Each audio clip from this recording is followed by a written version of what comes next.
As we continue on with our series on building intimacy, building it, creating it, emotional intimacy in our marriages, I want to give you the first rule. This is kind of the rule before the rule, before the rule. This is the thing that has to happen that if this isn't there, nothing else you build is going to really stick. And that first rule is simply this: prioritizing. Prioritizing. Now just think of that word.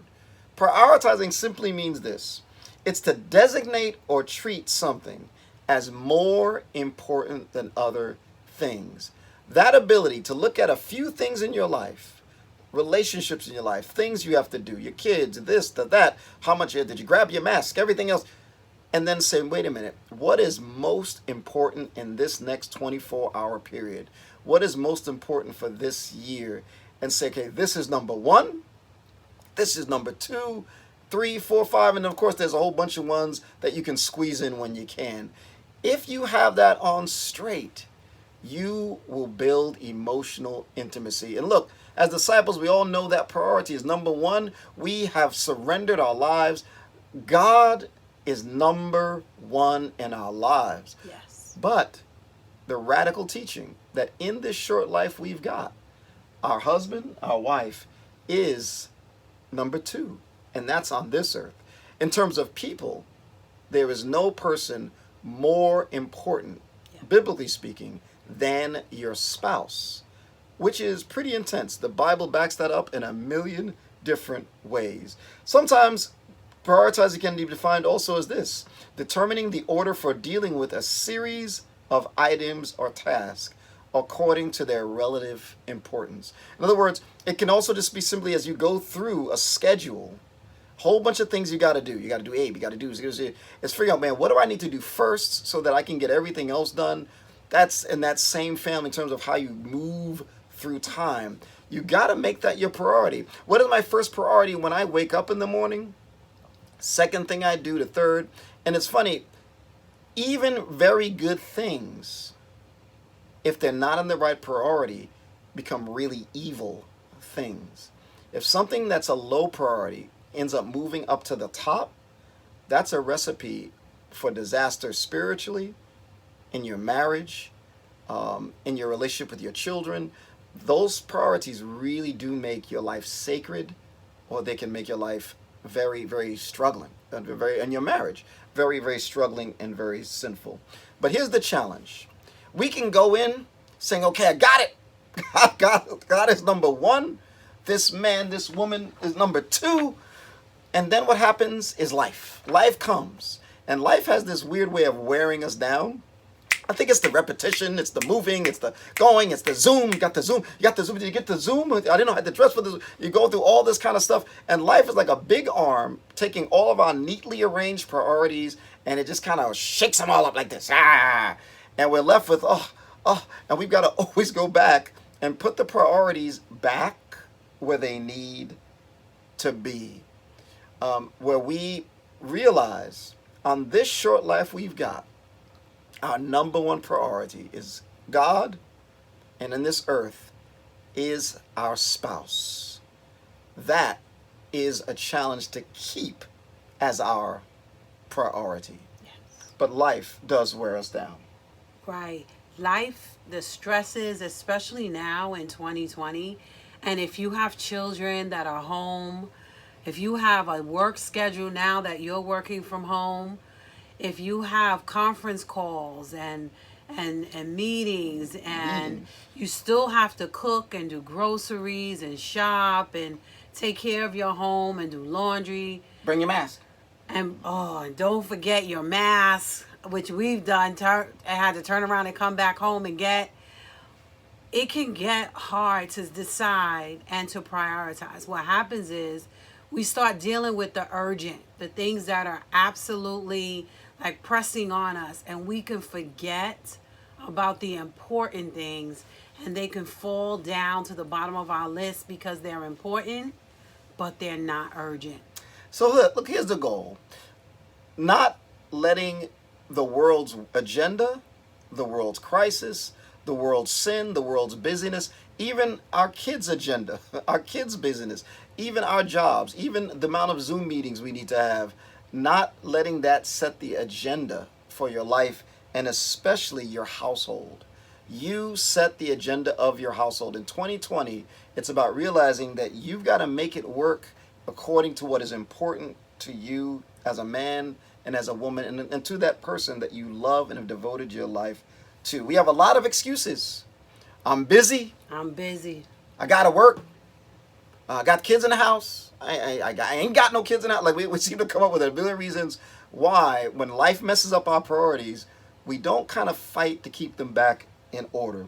But the only way through is this: putting habits in your life where you purposely stay in touch with what is most important in your ministry. And marriage is a ministry. Your ministry towards one another. Take a look at this.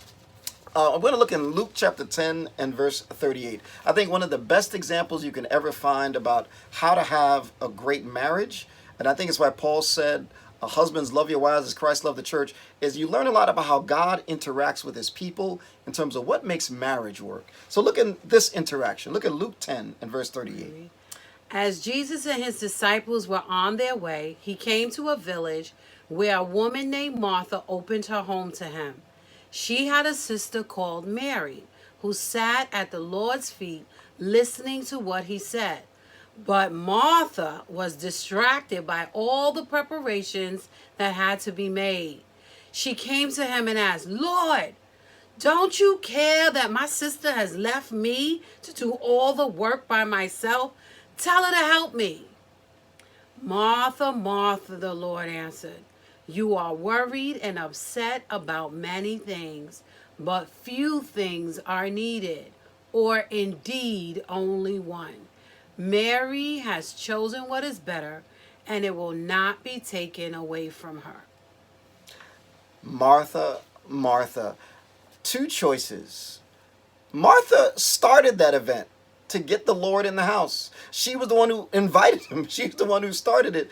Mary realized, I have a unique opportunity to speak to my Lord. And she focused, she set her priority, and she said, I am not missing this chance. You a busy guy. I'm going to sit, I'm going to ask my questions, I'm going to listen with the rest of these apostles and disciples, and I'm going to learn. Even though, look, I know the chicken is going, the potatoes got to be cut. She made sure, man, this is unique. This is more important than chicken, potatoes. I don't even know what they cook. We'll never know. It doesn't matter. But her time with Jesus was her greatest priority. Two lessons we could learn in our marriages from this incredible example. Number one, be sober about yourself, about Antoine, about Pam, about who you are. This is what I mean. We all have issues. Mary was more than likely the same Mary from whom 7 demons were cast out. A lot of the people around Jesus were people who he healed from some pretty intense things, and they were super, super grateful. And so they were super grateful, but that also meant they were very sober, that without Jesus, they were in bad shape in this life, not just the next. I believe there's 2 types of people. There's some people who feel that if I wasn't a Christian, my life would be pretty good, even though I wouldn't go to heaven. But there's some people who say, man, if I wasn't a disciple, my life would be a wreck and I wouldn't go to heaven. I'll end up in hell and my life is a disaster. I'm one of those people. I'm really sober about that fact that my life, my marriage is only what it is simply because of Jesus. I bring into my marriage family of origin issues. In other words, if I go by what I saw growing up, I would not be a good husband, period. Saw some good things, but I didn't have the example of what it takes to be a godly husband in front of me, like a lot of us didn't. And really, it was only in Christ and godly examples that I saw in Scripture that I was able to learn that. Me too. I sit at the feet of Jesus so that I could have a marriage. Without prioritizing Jesus, I would not prioritize Antoine, because I would naturally be all about Pam. I say what I want, when I want, how I want. If you got a problem with it, too bad. And I've learned from sitting at the feet of Jesus that In order to be the wife of noble character in my marriage, I have to sit at the priority and the feet of Jesus. We have a lot of resources that if we make time for them, they're amazing. Thank you, one, just for being here. You making the time to be at this midweek is Yes. using a resource. Yep. Just putting the time aside. But look, everything from books, everything from all kinds of biblical studies, Bible studies, things you can do about marriage, workshops and things like that. We're going to be having retreats, God willing, next year. But also even people. If it wasn't for the influence of other couples, I don't know where we would be. But again, because we are in touch with and sober who we are, we realize we need help. Even the best marriages, at some point, way or time, you're going to need some outside help from people that you trust. So, guys, please be sober. Learn from Mary. That kept her at Jesus' feet. Uh, Man, I'm grateful. I'm grateful for what God has done in my life. Let me sit at his feet. Secondly, I want you to challenge you, be aware of your spouse. Be aware of the opportunity your spouse gives you. So, for example, the reason why Mary sat at Jesus' feet was she cherished the opportunity to grow in her calling. It wasn't just enough, well, I ain't got no more demons, I'm good. She was like, I want to know the Lord. Tell me more about God, his character. Where am I going to go? I want to be like you, Lord. I want to grow, which was at the time radical for a woman to want to really grow in her knowledge of God. And so she saw that opportunity and man, I'm going for it. Have a Christ-centered view of what your role in your spouse's life is. Ephesians 5:1 says, imitate, be imitators of God. Husbands, love your wives as Christ loved. Look, here's the thing. Your calling in your marriage is not for you to be happy. It is not. It is simply this. Your goal in your marriage is to serve and to love your spouse, unconditionally loving your spouse, unconditionally respecting your husband in such a way that you cherish them. You take that opportunity to make sure that you bring a blessing, a serving into their life. Marriage is about giving back to that spouse because they are your greatest priority in this world. If you understand and are aware that that's what your calling is, that makes a huge difference. Your challenge is to grow. Is that a good summary? Yes, I think about how when I had children in the home, I always thought Antoine's a grown man, he could take care of himself, and I need to take care of these kids. And so he was not my priority. I loved him. I thought he was amazing, but I thought these kids need me more. And then work needed me more. And then, everything else I was doing needed me more. Going to school, getting degrees, finishing, everything else became a priority. And Antoine and I, we suffered a lot. It took me a while to understand that no, Pam, your greatest priority is Antoine. Putting him first, that's the order that God has ordained for me to do.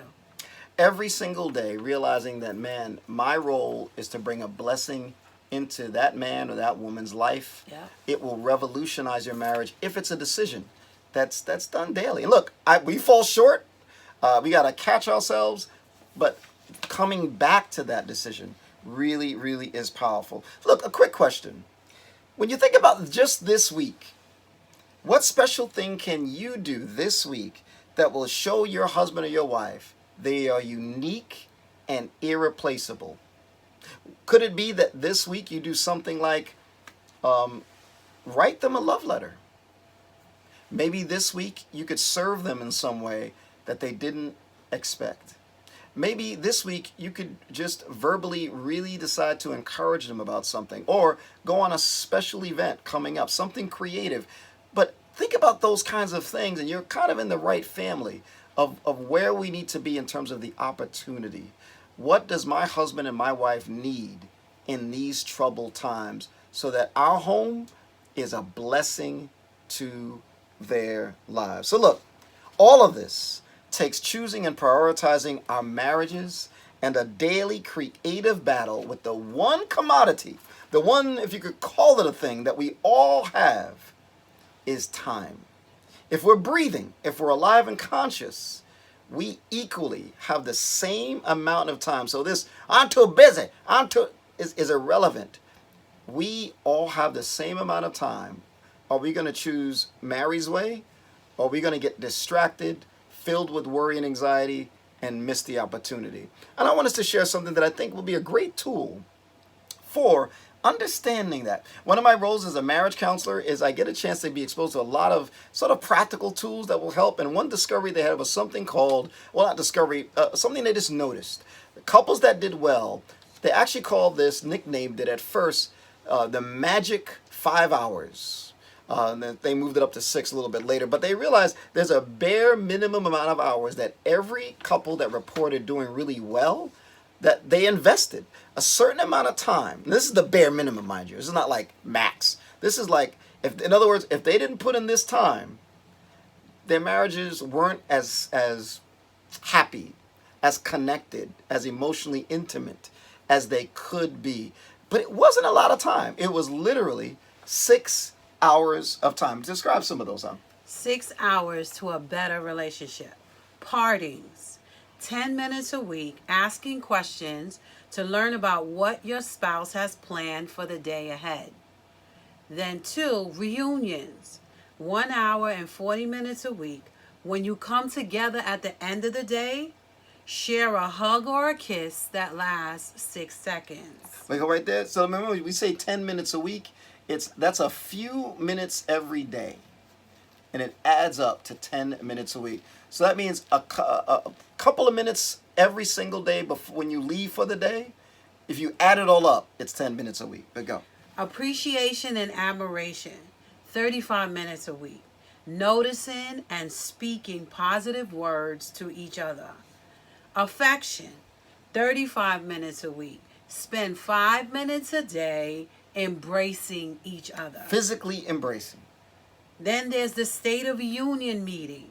1 hour a week. Set aside a time where you get to discuss concerns in your relationship.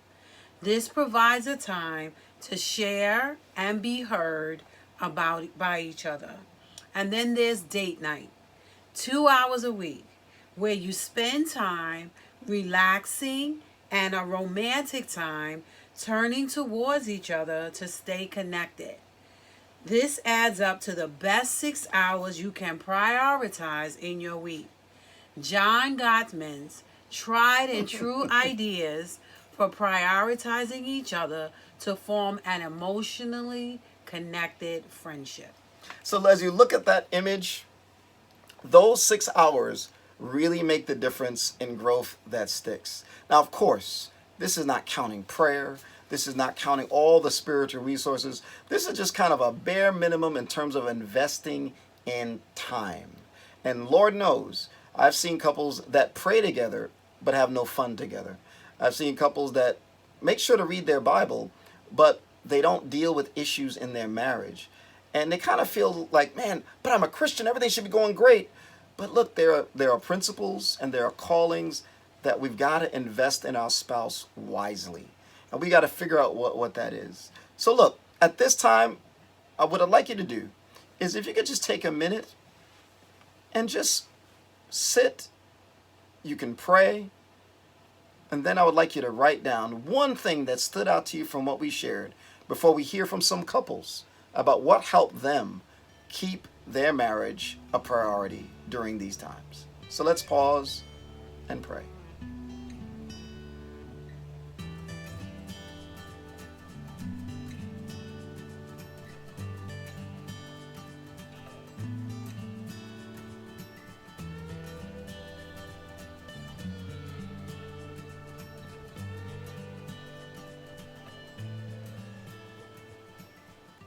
And if you can, write down 1 or 2 things that stood out to you from all that we learned today.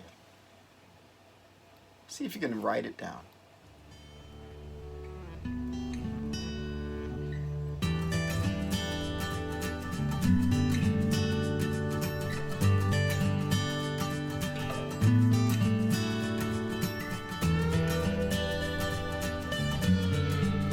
And now, let's get a chance to hear from some couples who've had some victories, who had some challenges, but who've had some victories and all that's going on that have helped keep each other a priority.